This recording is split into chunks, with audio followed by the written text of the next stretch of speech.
रूस की सरकार अपने यहाँ बनी कोरोना वैक्सीन स्पुतनिक 5 के उत्पादन में तेजी लाने के लिए भारत के साथ चर्चा में है। रूसी चाहते हैं कि अपनी वैक्सीन के ज्यादा से ज्यादा उत्पादन के लिए वो भारत की औद्योगिक सुविधाओं और क्षमताओं का पूरा इस्तेमाल करें।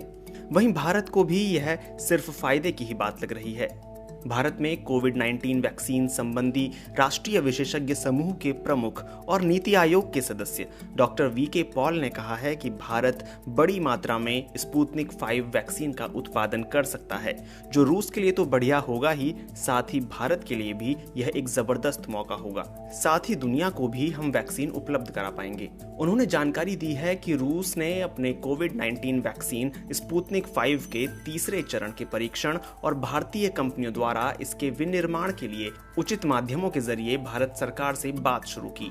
और अच्छी बात यह है कि दोनों पक्षों के बीच इसे लेकर सकारात्मक विमर्श हो रहा है। उन्होंने बताया कि भारतीय वैज्ञानिक स्पुतनिक 5 के पहले के 2 ट्रायल्स के डेटा का अध्ययन कर रहे हैं, जिसके बाद जरूरत के आधार पर तीसरे चरण के ट्रायल्स की कार्यवाही शुरू की जाएगी। रूस ने स्पुतनिक 5 को बाजार में लाने के लिए फास्ट ट्रैक तरीका आजमाया है, जिसके तहत पुतिन प्रशासन ने इस वैक्सीन को कुछ आपातकालीन स्वीकृतियां दी हैं। हालांकि लैंसेट हेल्थ जर्नल में छपी रिपोर्ट के अनुसार स्पुतनिक 5 के नतीजे कोरोना से लड़ने में बढ़िया पाए गए हैं।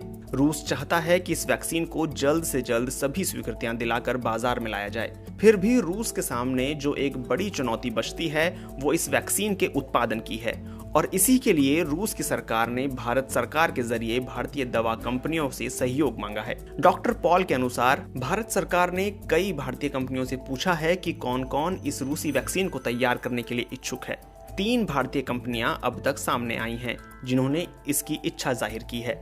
कई कंपनियां रूस सरकार के प्रस्ताव का अध्ययन कर रही हैं और कई अपने रूसी समकक्षों से इस बारे में चर्चा कर रहे हैं। दुनिया भर में अब तक कोरोना संक्रमण के 2,75,00,000 से ज्यादा मामले दर्ज हो चुके हैं और करीब 9 लाख लोगों की कोविड-19 से मौत हो चुकी है। संक्रमण के मामले में अब ब्राजील को पीछे छोड़ भारत दूसरे स्थान पर आ गया है। ऐसे हालात में जाहिर है कि सबकी निगाहें कोरोना वायरस की वैक्सीन पर हैं, जिसे भारत समेत कई देश बनाने की कोशिश में हैं। दुनिया भर में कोरोना वैक्सीन के दर्जनों क्लिनिकल ट्रायल हो रहे हैं और कुछ देशों में अब तीसरे फेज के ट्रायल शुरू करने की बात हो रही है। वैक्सीन के इंतजार के बीच यह काफी हद तक स्पष्ट हुआ है कि महज वैक्सीन बन जाने से लोगों की मुश्किलें रातों रात खत्म नहीं हो जाएंगी, क्योंकि आम लोगों तक इसे पहुंचाने की एक लंबी और जटिल प्रक्रिया होती है। ग्लोबल इंटेलेक्चुअल प्रॉपर्टी राइट यानी वैश्विक बौद्धिक संपदा अधिकार के तहत वैक्सीन बनाने वाले को 14 साल तक डिजाइन और 20 साल तक पेटेंट का अधिकार मिलता है। लेकिन इस अप्रत्याशित महामारी के प्रकोप को देखते हुए सरकारें अनिवार्य लाइसेंसिंग का जरिया भी अपना रही हैं, ताकि कोई थर्ड पार्टी इसे बना सके। यानी कोरोना महामारी से जूझ रहे किसी देश की सरकार कुछ दवा कंपनियों को इसके निर्माण की इजाजत दे सकती है। बात दवाओं की हो तो जेनरिक दवाएं बनाने और उनके निर्यात के मामले में भारत टॉप के देशों में शामिल है। साल 2019 में भारत ने 201 देशों को जेनरिक दवाइयां बेची और अरबों रुपए की कमाई की। मगर international market analysis research and consulting यानी IMARC ग्रुप की रिपोर्ट के अनुसार भारत इस समय दुनिया में वैक्सीन उत्पादक और आपूर्तिकर्ता देशों की फहरिस्त में भी सबसे अग्रणी देशों में से एक है, जो अकेले ही यूनिसेफ को 60% वैक्सीन बनाकर देता है।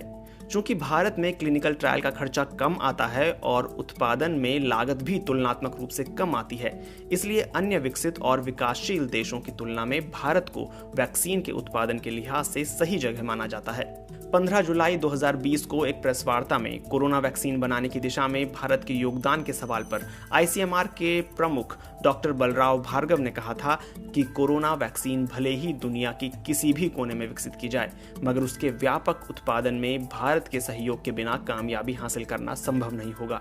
भारतीय फार्मा इंडस्ट्री की क्षमताओं और उम्मीदों पर बात करते हुए डॉक्टर भार्गव ने बताया था कि भारत के फार्मा क्षेत्र का दुनिया में नाम है। भारत दुनिया की 60% वैक्सीन की आपूर्ति करता है, चाहे अफ्रीका, यूरोप, दक्षिण पूर्व एशिया या संसार का कोई भी हिस्सा हो, सभी जगह भारत में बनी वैक्सीन की बड़ी सप्लाई होती है। उन्होंने बताया था कि भारत कोरोना वैक्सीन के सबसे बड़े उत्पादकों में से एक होने वाला है। IMARC की रिपोर्ट के मुताबिक बीते वर्षों में बेहतर तकनीक विकसित होने और कोल्ड स्टोरेज की बड़ी व्यवस्थाएं विकसित करने के कारण भारत की वैक्सीन उत्पादन क्षमता पहले से काफी बढ़ गई है। इस समूह का आकलन है कि भारत का वैक्सीन बाजार साल 2025 तक 250 अरब रुपए से अधिक का हो जाएगा, जिसका आकार वर्ष 2019 में 94 अरब रुपए रहा था। साल 2019 की रिपोर्ट के अनुसार ग्लैक्सोस्मिथक्लाइन भारत के वैक्सीन बाजार में सबसे बड़ा खिलाड़ी है। उसके बाद सिनोफी, एवेंटिस, फाइजर, नोवार्टिस और सीरम इंस्टीट्यूट ऑफ इंडिया का नाम भारत के बड़े वैक्सीन उत्पादकों की लिस्ट में आता है। पूरी दुनिया में कम से कम 140 कोरोना वैक्सीन पर काम चल रहा है, जिनमें से 11 को ह्यूमन ट्रायल की अनुमति मिली है, जो अलग अलग लेवल पर हैं। इनमें से 2 वैक्सीन भारतीय कंपनियों की हैं, जो ह्यूमन ट्रायल के चरण में पहुंची हैं और इनकी सफलता की उम्मीद की जा रही है।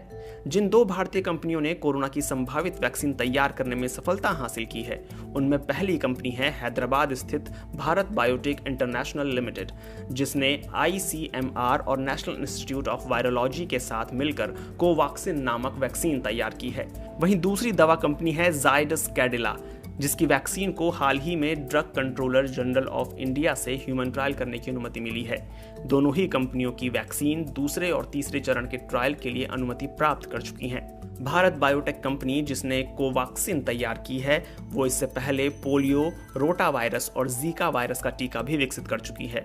माना जा रहा है कि अगर कोई भारतीय वैक्सीन सबसे शुरुआती वैक्सीन के तौर पर बाजार में आ पाया, तो उससे भारतीय वैक्सीन और फार्मा इंडस्ट्री की काया पलट पूरी तरह से हो जाएगी।